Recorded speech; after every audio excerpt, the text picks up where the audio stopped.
Hi students, welcome to Math4U. Today we are going to discuss about congruence of triangles. You may have learned about what is similar figures or similarity. Here you can see what is the difference between similar and congruent figures.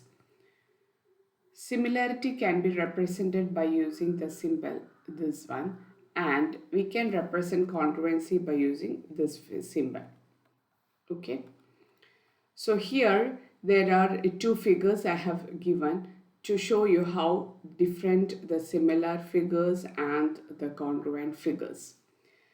So here you can see a pentagon.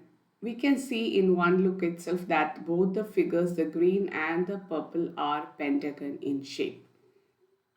But at the same time you can see it is not same in size, right? Similar is the case of the second figure as well. Both you can see that is a heart shape, but it is not in same size. Such type of figures we can say that it is a similar figures. And when moving towards the right side, you can see there also one pentagon I have given, right? One is in pink and the other is in purple. Both are having same size and shape, right? These figures are called congruent. You can see the ball as well. Both are having the same size. Okay, so let us move on to the next. You can see here two trees, right? But it is not having the same size. So we can say that this is a similar figure, right? When you move towards the right, these two trees, you can see this is same in shape and size. So we can say that this is a congruent figure. Is it clear, all of you? So let us move on to congruent figures in detail. So congruent figure means if two figures have exactly the same shape as we have seen now and size, we can say that those two figures are congruent to each other. As we have seen, congruency is represented by this symbol. And we can say that two figures are congruent if each, when superposed on the other, covers it exactly. That means I will show you one example. You can see here figure 1 and figure 2, right? Figure 1 and figure 2. If I keep this figure 2 over figure 1, okay, you can see here figure 2 I am going to keep over figure 1. It should cover exactly the same. If it covers exactly the same, you can say that these two figures are congruent to each other. Okay, so if we keep one figure over the other, it should cover exactly same as the previous one. Then we can say that those two figures are congruent to each other. Okay, so let us move on to the next. Two line segments are congruent if they have the same length. If we have two line segments, let me say this is AB, line segment AB, and one more line segment CD. I am going to draw it here. So both is having suppose 4 centimeters each. We can say that these two line segments are congruent to each other. Similar is the case of two angles as well. Okay, let us see how can we say two angles are congruent to each other. I'm going to draw here two angles. Let this be AOB and another one more I'm going to draw here. Let this be CDE.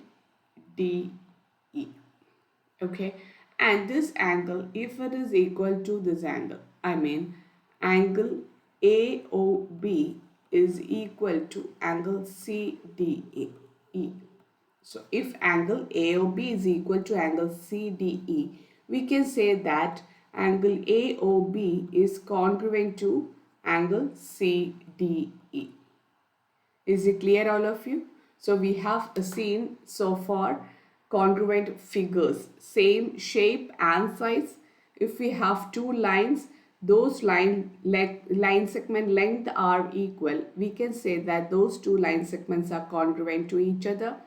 Then when we talk about angles, we can say that two angles are congruent if they have the same measures, right?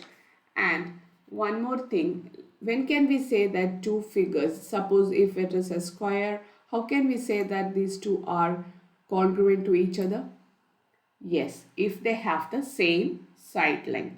Similar is the case of rectangle also. If two rectangles have the same length and breadth, we can say that those two are congruent to each other. And what about the circles?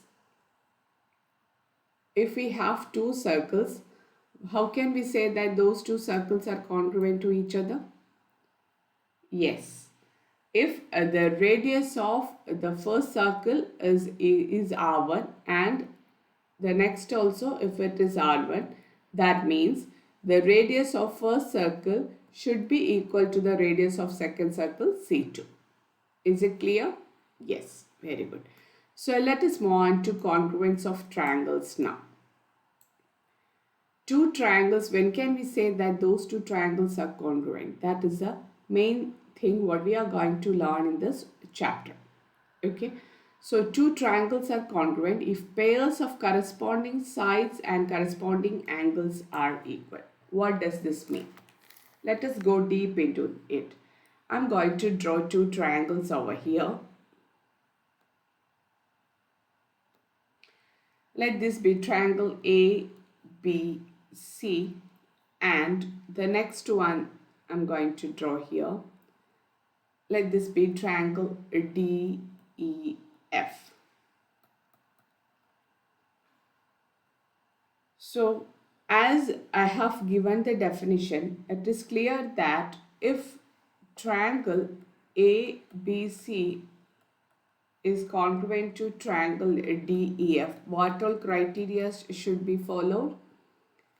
If the pairs of corresponding sides and corresponding angles should be equal. If so, what we have to write here? You can see here AB should be equal to DE, BC should be equal to EF, and AC should be equal to which side? DF.